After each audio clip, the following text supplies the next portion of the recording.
Que a graça e a paz do nosso Senhor e Salvador Jesus Cristo esteja repousando abundantemente sobre cada irmão, cada irmã, cada família que está aqui nesse belo dia, né? Eu gostaria que todos os dias do ano fossem iguais ao dia de hoje, né? Essa temperatura, esse clima gostoso e agradável. Mas a vida é permeada por tempos mais quentes, mais frios, né? Assim, é isso que dá o tempero e dá, de certa maneira, o conteúdo à nossa existência. Vamos fazer uma leitura bíblica.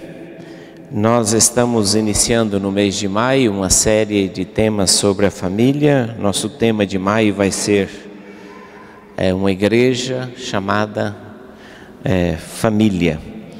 E nós vamos estar abordando temas relacionados, evidentemente, a este mês, que é difícil a gente não lembrar dessa temática. Temos Dia das Mães,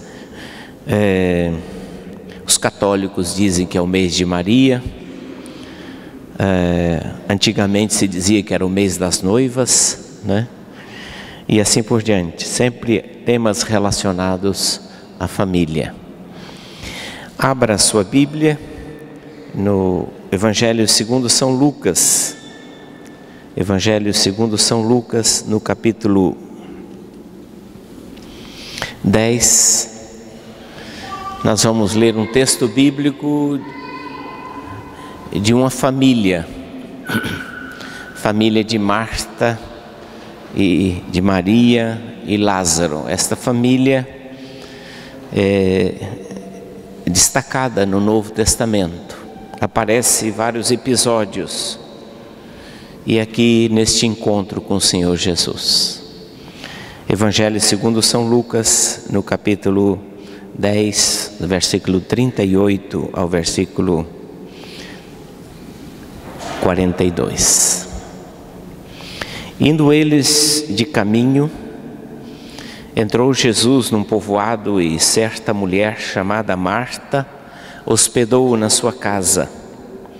Tinha ela uma irmã chamada Maria, e esta permanecia assentada aos pés do Senhor, a ouvir-lhe os ensinamentos. Marta agitava-se de um lado para outro, ocupada em muitos serviços.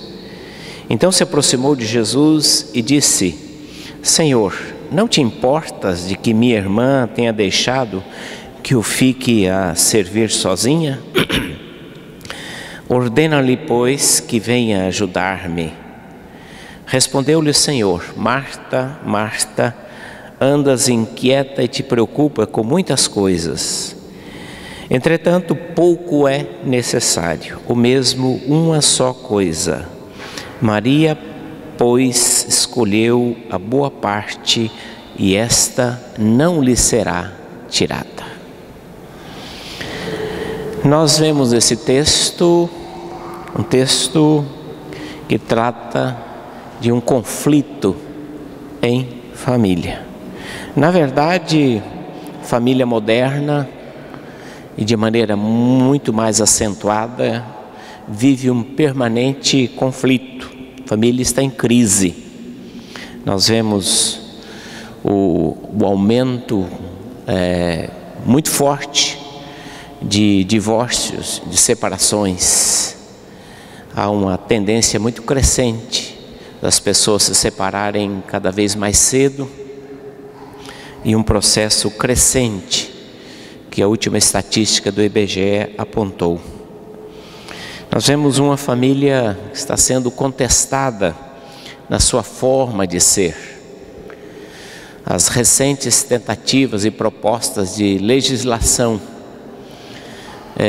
buscando formas alternativas de família. Não mais a família tradicional de um pai e uma mãe, mas a família talvez de uma só pessoa, ou as famílias, as chamadas relações homoafetivas. E recentemente está um debate no Congresso Nacional procurando retirar essa figura de pai e de mãe, mas sim família no sentido genérico, que pode ser entendido das mais diferentes formas possíveis. Nós vemos a família sendo distorcida, as recentes novelas de televisão versando sobre família.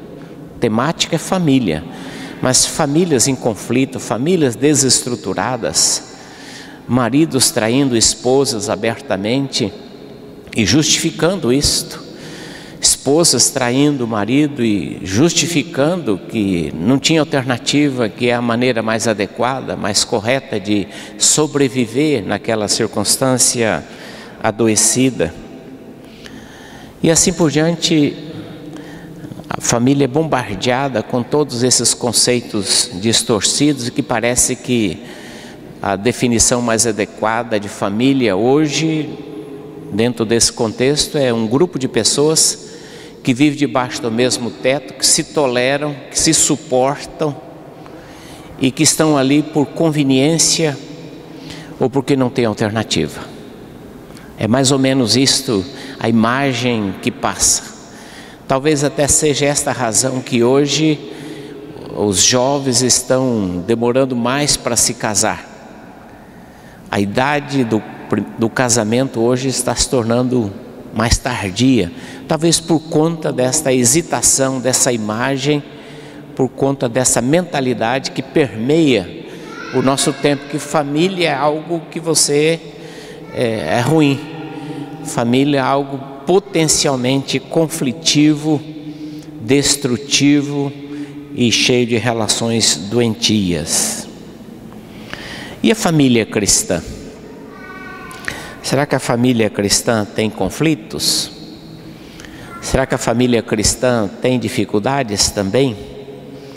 Embora às vezes a gente tenha uma imagem romântica a respeito da família cristã, que a família cristã, por ser cristã, não pode ter conflitos, não tem dificuldades. A família cristã não teria como, e se tiver dificuldades, algo está errado, está em pecado. Tem algo errado com a família se ela estiver passando por dificuldades, vivenciando conflitos. Isso é uma ideia romântica, não é uma ideia realista. Eu li a respeito da história de uma mulher que chega ao pastor e diz, depois de 30 anos de casamento, ela diz: nós nunca tivemos uma rusga, nunca tivemos uma divergência. E o pastor disse: ou a senhora está mentindo, né? Ou vocês são anjos. Porque potencialmente nós, como seres humanos, nós somos seres conflitivos. Potencialmente nós temos divergências. Nós trazemos embutido na nossa natureza diferenças, e essas diferenças se potencializam no relacionamento diário, e elas se manifestam inevitavelmente. De tal maneira que a família cristã tem conflitos. Esta família que nós lemos aqui, o texto bíblico, ela está vivendo um conflito. E era uma família que amava o Senhor Jesus. Era uma família que prezava pela presença de Jesus. Era uma família que tinha prazer em receber o Senhor Jesus na sua casa, e cujo irmão, Lázaro, Jesus era o discípulo que Jesus amava. Mas essa família estava em conflito, ela tinha problemas. Mas vamos ver qual é a origem desses problemas, desses conflitos que estão nesta família e como eles são direcionados. Um primeiro conflito, os conflitos surgem na família quando falta comunicação. Marta recebeu o Senhor Jesus, eu não sei se Jesus avisou que ia chegar, não ia chegar, que ia visitar.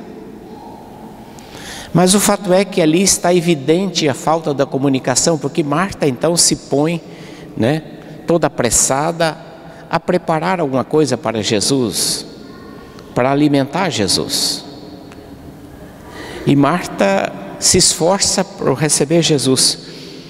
Mas no interessante, você percebe a falta da comunicação entre a Marta e a Maria, porque a Marta, como irmã mais velha, provavelmente, talvez assumindo a liderança daquela família, ela poderia muito bem ter combinado e conversado antes com a Maria. Maria, quando chegar gente aqui em casa, quando Jesus vier aqui em casa, a gente faz o seguinte: você me ajuda antes, você faz essa tarefa, enquanto você dá atenção para Jesus, eu preparo isso, mas depois você me ajuda, você faz isto antes. Isso é comunicação, isso é dizer antes a necessidade.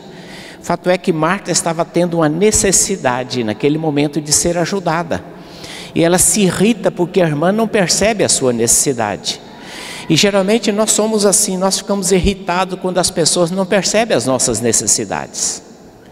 Nós ficamos aborrecidos, mas como é que ele não percebeu que eu estava necessitado? E a gente às vezes pensa que as pessoas têm o dom da adivinhação. Mas se você não fala a tua necessidade, se você não expressa o que você precisa, o que você sente, o que você deseja, as pessoas não adivinham.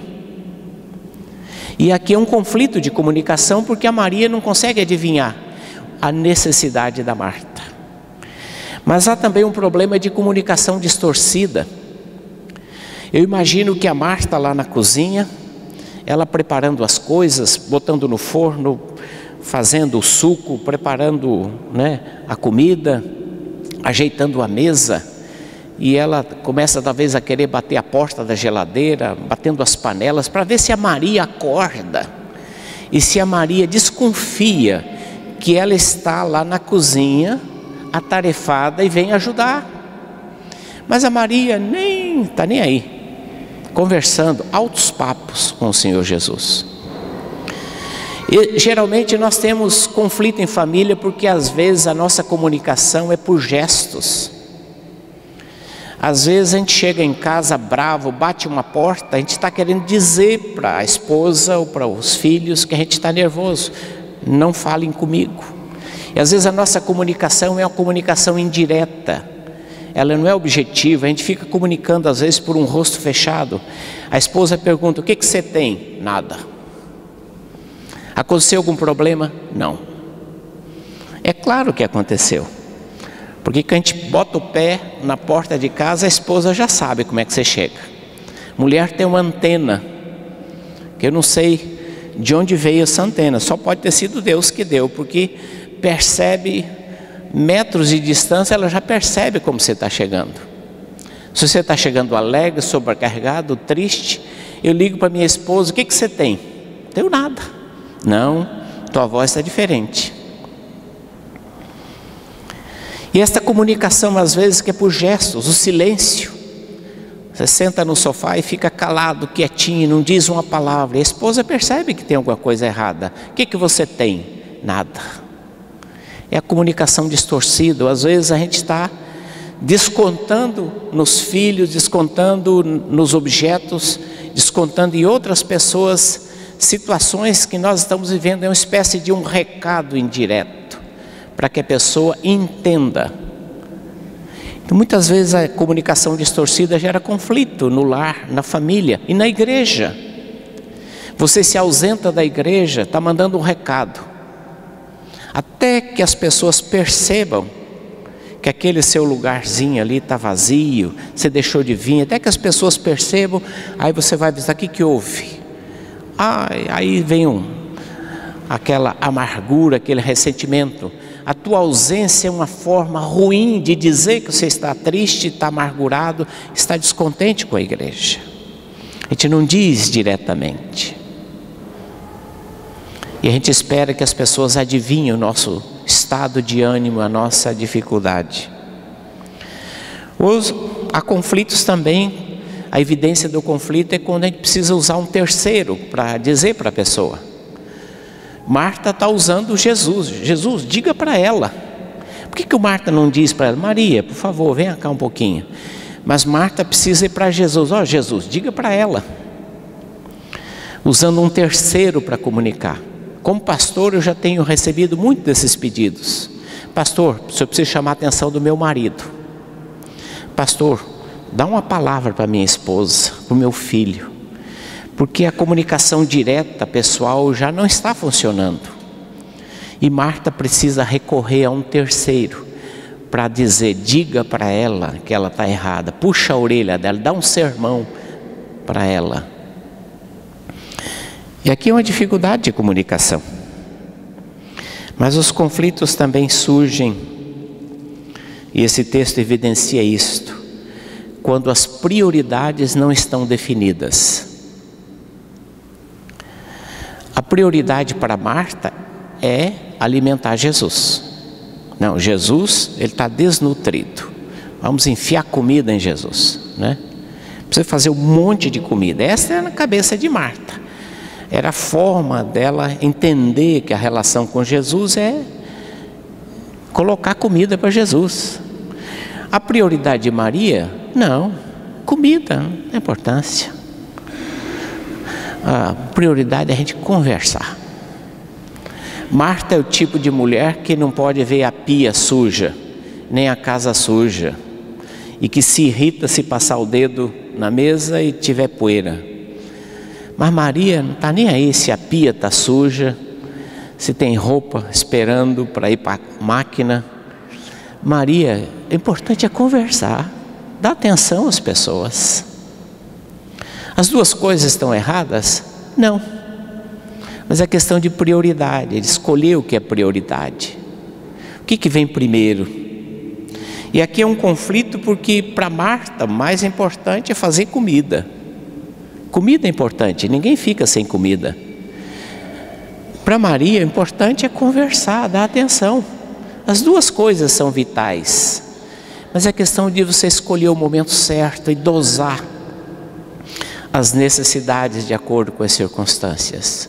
Não existe receita, mas é importante discernir e de comum acordo estabelecer prioridades. Às vezes os objetivos são conflitantes. Para Marta, fazendo uma coisa boa, mas na hora errada. Às vezes como família a gente fazemos tantas coisas boas e indispensáveis, mas às vezes fazemos na hora errada. Alguém disse que o maior inimigo das coisas ótimas são as coisas boas. E às vezes, como família, facilmente nós enveredamos para isso. O pai sai de um lado para trabalhar, a mãe também sai de outro lado para trabalhar. Buscar o sustento, prover as necessidades do lar, pagar as contas, pagar as prestações, proporcionar o necessário para a família. Isso é importante, mas às vezes a gente faz isso de uma maneira em que esses objetivos se tornam, digamos, sufocam as necessidades, sufocam as coisas mais importantes, que no fundo às vezes não é aquilo que os filhos, que a família precisa. A gente é cheio de boas intenções, nós somos cheios de boas intenções. Marta está bem intencionada, Maria está bem intencionada. Nós, como família, somos bem intencionados. Mas às vezes tudo que os nossos filhos precisam não são apenas boas intenções. Às vezes nos esforçamos para dar o melhor, na melhor das boas intenções. Mas às vezes não é exatamente aquilo que o filho, a filha, a família está precisando. E às vezes nós frustramos porque passamos a vida inteira bem intencionados, mas não paramos para perguntar qual é realmente a necessidade dos nossos filhos. O que realmente eles precisam? Será que é a melhor roupa? Será que é o melhor passeio? Será que é realmente a escola mais cara? Será que é realmente o celular mais moderno, mais recente? O computador? Será que é essa realmente a necessidade? Às vezes bem intencionado, às vezes não percebemos as necessidades básicas e fundamentais no convívio com as nossas famílias. A nível de igreja não é diferente. Quantos conflitos às vezes nós temos na igreja porque às vezes nós não temos estabelecido como família cristã, família que se reúne e congrega aqui, o que é realmente prioridade. O que é prioridade? Fazemos às vezes um monte de coisa como igreja, mas às vezes aquilo não é a prioridade, não é o essencial, não é o decisivo como igreja do Senhor Jesus Cristo. E por isso mesmo, às vezes como igreja, nós temos às vezes objetivos conflitantes, porque um puxa para um lado, outro puxa para o outro lado, um se esforça para um lado, outro se esforça para o outro lado, e às vezes são objetivos conflitantes. E mais do que nunca, como igreja, como família da fé, nós precisamos ter objetivos bem definidos. Para que existimos, para que estamos aqui como igreja, para que Deus nos chamou, para que Deus tem nos chamado, qual é o nosso objetivo, para que a gente não se perca em um monte de atividades que não nos leva a cumprir os nossos objetivos como igreja. Mas esse texto ainda fala de outros conflitos que estão aqui latentes nesse texto e que são conflitos nossos também, como família e como igreja. Há conflitos quando nós ignoramos as diferenças de gênero, por exemplo. Muito homem pensa que mulher tem que se comportar com a mesma cabeça que ele tem. E tem muita esposa querendo que o marido tenha a mesma visão que ela tenha enquanto mulher. O universo feminino é muito específico e o universo masculino é muito específico.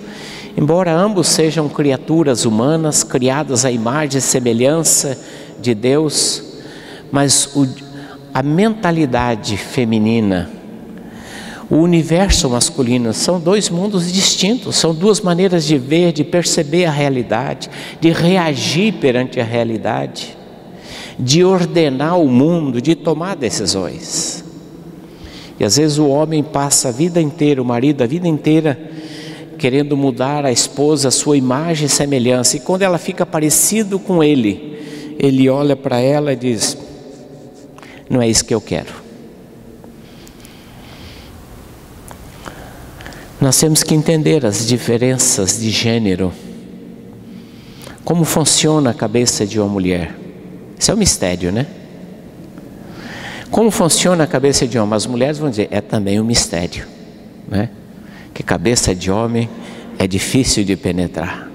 O silêncio insondável, né? Difícil de se aproximar e de entender onde é que tem um porto. Uma mulher disse: meu marido é uma ilha misteriosa. Eu fico à procura de encontrar um porto onde eu possa atracar. Como entender isto? É um desafio. Mas existem as diferenças de temperamento. E aqui, esse texto está muito forte isto. Marta é a mulher ativa. É a mulher que está procurando o que fazer. E a mulher que não consegue sentar e relaxar para ler um bom livro, para ficar meditando. Marta é 1000 por hora. Ela dorme 5 horas por noite e está muito bom. E acorda de manhã com a energia lá em cima, com a bateria sempre nova. E Maria é mais tranquilona, sossegada, né? Leva a vida mais, como a gente diz, no anais. São diferenças de temperamento. Nós somos diferentes. Não só homem é diferente de mulher, mas nós somos diferentes no nosso temperamento. Deus nos fez assim. Deus nos fez assim. Não fique brigando com o teu temperamento. Você nasceu assim. Se você é agitado, se você é devagar, é o teu jeito. Assuma o teu jeito. Trabalhe, aperfeiçoe o teu jeito. Mas você nasceu assim e vai morrer assim. Temperamento nós não mudamos. Nós podemos melhorá-lo, aperfeiçoá-lo, atenuar os lados negativos e ruins do nosso temperamento. Isso pode ser aperfeiçoado. Hábitos a gente muda. Temperamento você carrega com ele. O cidadão deixa a roupa esparramada pelo meio da casa. Isso não é temperamento, isso é hábito. Você aprendeu a apertar a pasta de dente no meio, e a tua esposa aprendeu que tem que apertar desde a pontinha. Aí é assim. Isso é hábito. Isso a gente muda. A gente aprende a não deixar a toalha molhada em cima da cama, não deixar chinelo pelo meio da casa. Isso é hábito. A gente não precisa ter a síndrome de Gabriela. Eu nasci assim, se quiser é assim. A gente não precisa colocar o cônjuge contra a parede. Hábitos nós podemos mudar. O temperamento, o seu estilo de ser como pessoa, de reagir, isto é próprio de você, você pode aperfeiçoar.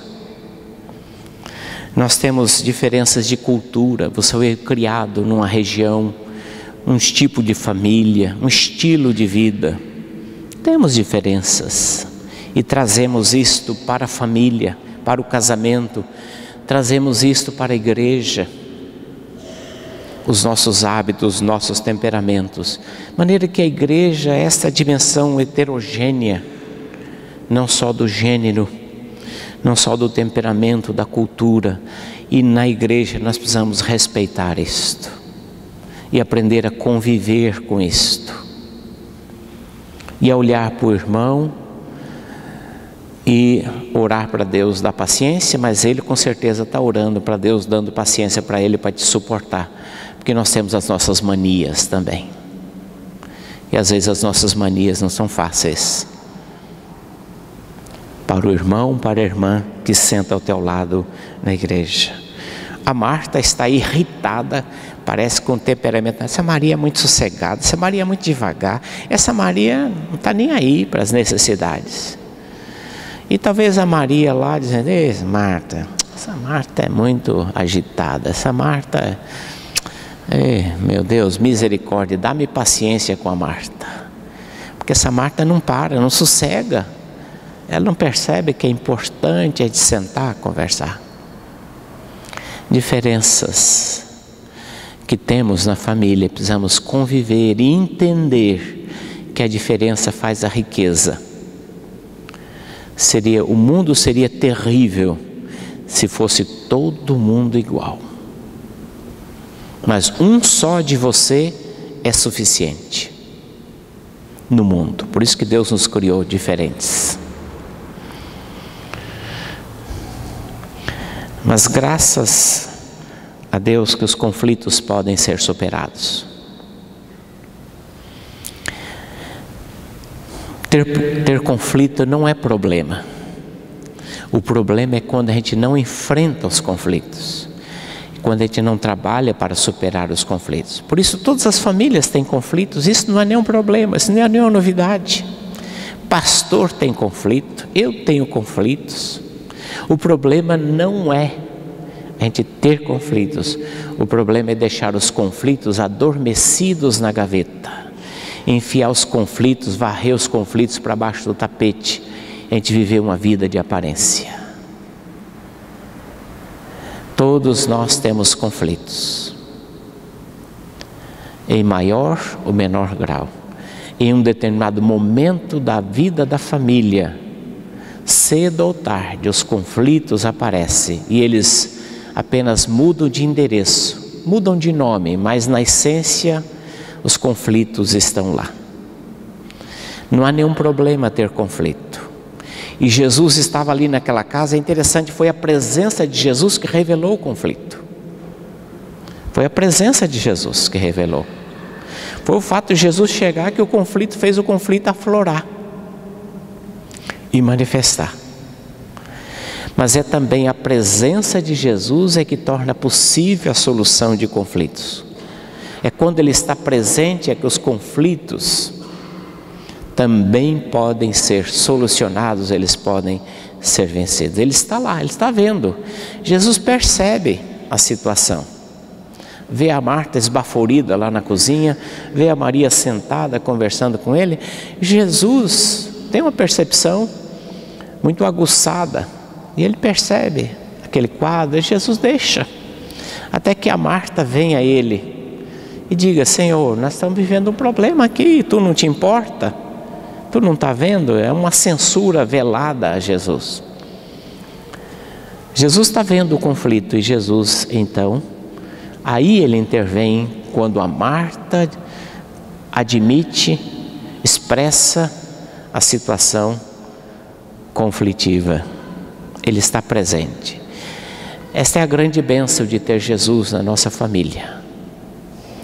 Essa grande bênção de você poder convidar o Senhor Jesus para pertencer à sua família, estar na sua vida, na sua família. Essa é a grande bênção.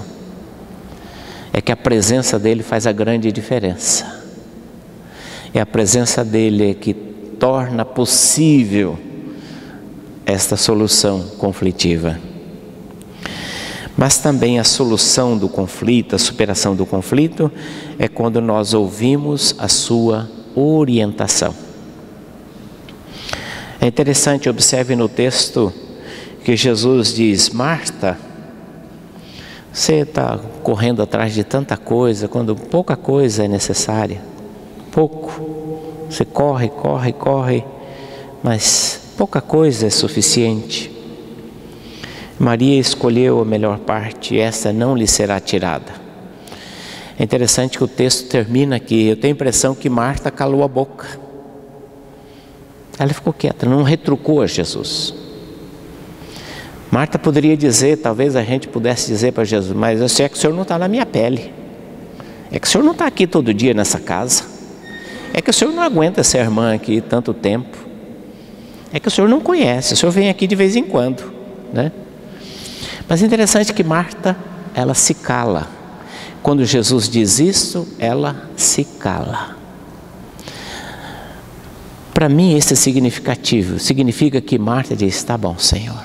Então, e aqui a grande possibilidade de solução de conflito é quando você ouve a palavra de Deus e você se cala. Você não fica retrucando: mas, não, Senhor, não é bem assim. Não, isso aí foi assim naquela época. Não, a Bíblia disse isso, mas, esse mais é que não ajuda a resolver os nossos conflitos. Os nossos conflitos são resolvidos quando nós ouvimos a palavra e a gente se cala. Se cala para obedecer, a gente se cala reconhecendo que aquela de fato é a última palavra.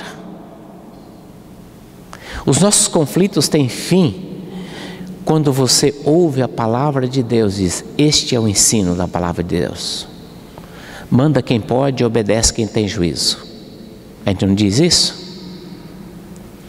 Quando a palavra diz, diante da palavra, você ouve a palavra e você silencia, diz: como eu vou colocar isso agora em prática? Eu tenho que colocar isso em prática. É um princípio, é um mandamento, é uma orientação.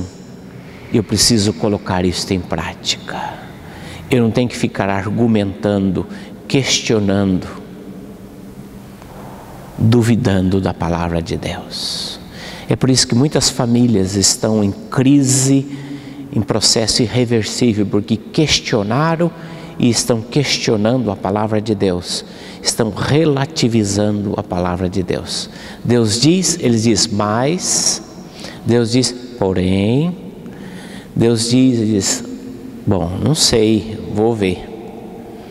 A atitude de Marta é significativa, o silêncio diante da palavra de Jesus. Jesus disse: Marta, pouca coisa é necessária. Diminua, Marta, o ritmo. Diminua o ritmo. Essa corrida louca, desenfreada, que às vezes a gente se mete como família. E a palavra de Deus diz para nós: pouca coisa é necessário. Há coisas muito importantes que às vezes a gente está deixando de lado, que a gente está sacrificando, às vezes porque a gente está considerando que o muito é que vai fazer o bem-estar, a felicidade e garantir a harmonia da família. Pouca coisa é necessário. E nós precisamos ter essa mesma postura. Que o Senhor Jesus nos abençoe nesta manhã. Não fique triste pelos conflitos da sua família. Não fique decepcionado porque a sua família tem problemas. Todos nós temos problemas. Mas alegre-se, porque o Senhor Jesus, na sua vida, na sua família, pode fazer a grande diferença. Amém?